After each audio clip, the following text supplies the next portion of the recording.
Hi guys, and welcome back to my channel. In today's video, I'll be giving you 5 pros and 5 cons of having natural hair. So this video is for those of you who are thinking about being natural, or this is for those of you who are already natural and can relate to some of these experiences. So my first pro is that natural hair is very, very versatile. I can straighten it, I can flat twist it, I can put it in a puff. The possibilities are endless, and that's what I love about my natural hair, is that I can do so many styles with it. So my second pro is that natural hair is beautiful. Despite what we see on magazine covers of these models with long luxurious hair, what we see on TV, natural hair is beautiful. It's what God gave us. That's what makes us stand out. It may have its cons, which I'll get to, but overall it's beautiful. And I learned that over the years as I was transitioning and I finally had my natural hair.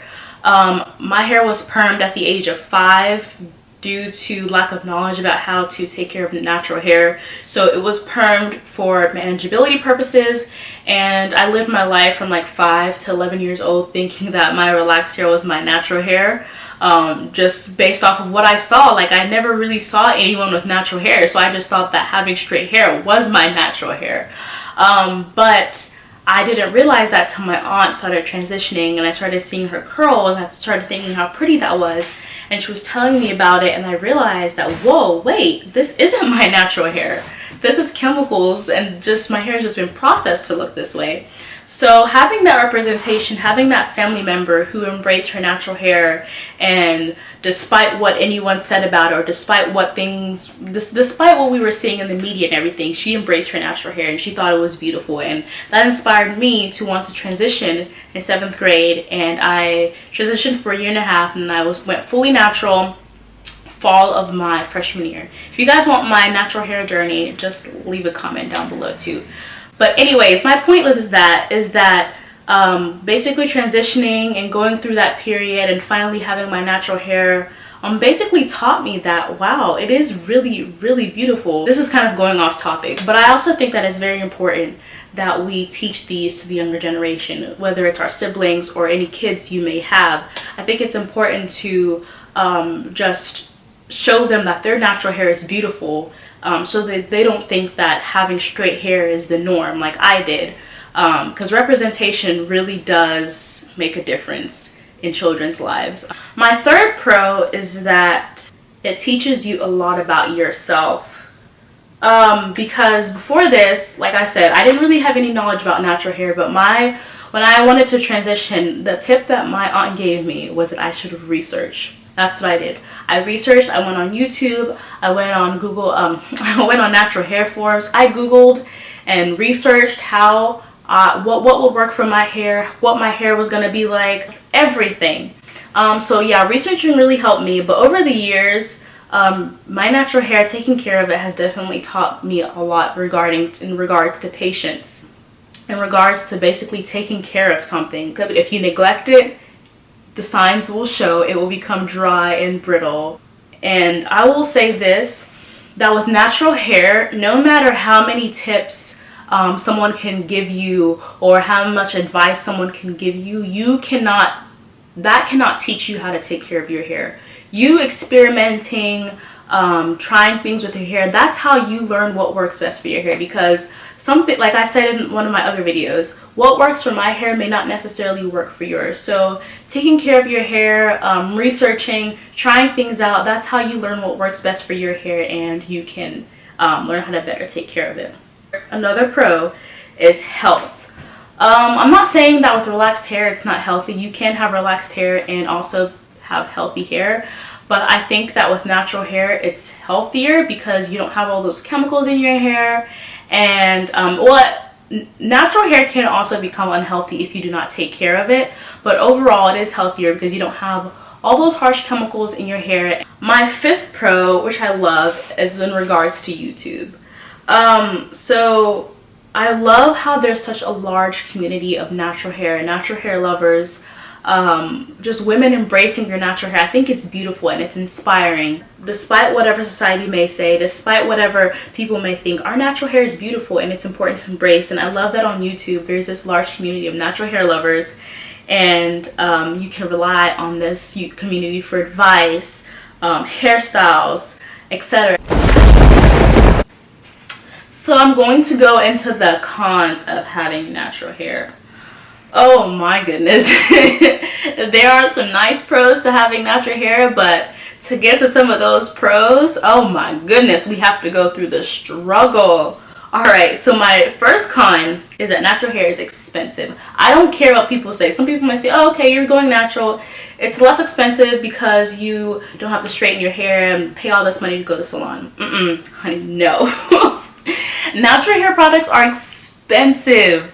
Oh my goodness, I've seen some products go for like $30 a bottle or something. Like, it's ridiculously expensive, especially whenever you're a new natural, because I think that when you first go natural, it's important to experiment with your hair, experiment with different products, just to go through trial and error to basically see what works for your hair. But going through that trial and error period, you lose a lot of money in that, because these natural hair products are not cheap. Like, oh my goodness. But there are some cheaper alternatives. So there are a lot of DIY alternatives that you can do that can help save money. But if you guys want a video on that, just leave a comment down below. My second con is that having natural hair is very, very time consuming. With natural hair, you have to basically section out a time of your day to dedicate to taking care of your hair. So that time for me can either be at night or it can be in the morning when I'm going to school or whatever. So that's when I take the time to moisturize my hair and plan out what I need to do with my hair the night before. Yes, it can be time consuming, especially when you have longer and thicker hair. So I say the longer your hair is, the more time you'll have to spend on your hair. So another con is wash day.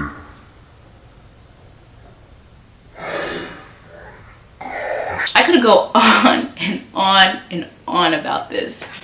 Detangling is the struggle. Wash days for me are on Sunday. So I get out of church around 2.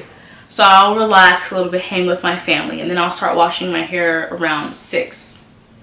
I will not be done with my hair till about maybe 11 o'clock, depending. It varies.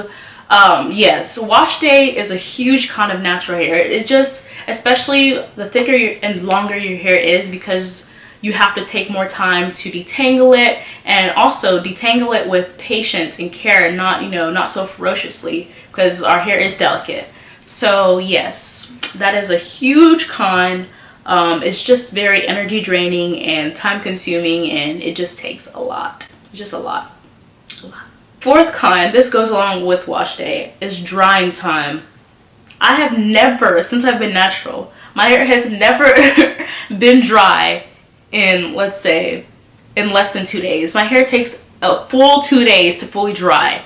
That's why, like, whenever I wash my hair during wash day, I'll put it in twists, and then either the next day, if I have to do something or I want my hair to look a certain way, I'll just put it in a puff, even though it'll still be wet. Even at the end of the day, after my hair has hit some fresh air, it'll still be wet.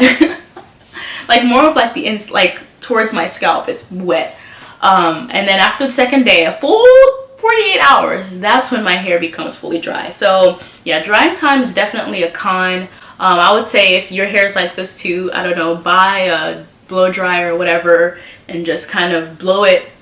If you have twists in your hair and it's not dry, just like take a blow dryer, take off the comb, and just like, I don't know, give it some air for a couple of minutes. Or you can use a cotton t-shirt and just pat it on your hair to drain out the water.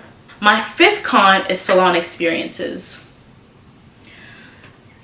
Especially for those of us who do not necessarily have a natural hair salon near us, it's very, very hard to find a salon that can take care of your natural hair properly, especially if that hair does not specialize in natural hair. If you're going to straighten your hair, I would say do your best to look for a salon that caters to natural hair, or speak up. Speak up is another thing, yes. So if you go to a salon that is not specifically tailored to natural hair, my advice is that just to speak up, let whoever is taking care of your hair know what and what not to do so that they can also learn from it. So that's it for my 5 pros and my 5 cons of having natural hair. I hope you guys found this video helpful. If you were deciding on transitioning to natural hair, I hope these tips helped you weigh your decision.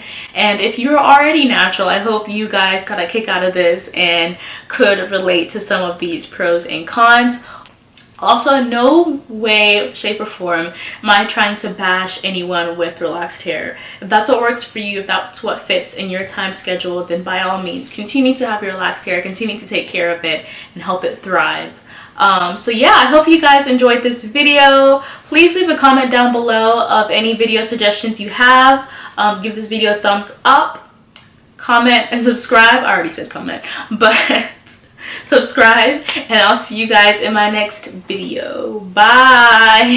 Not only are we great with fashion, but we're also great with our minds, and we have these wonderful stories, and like really what I want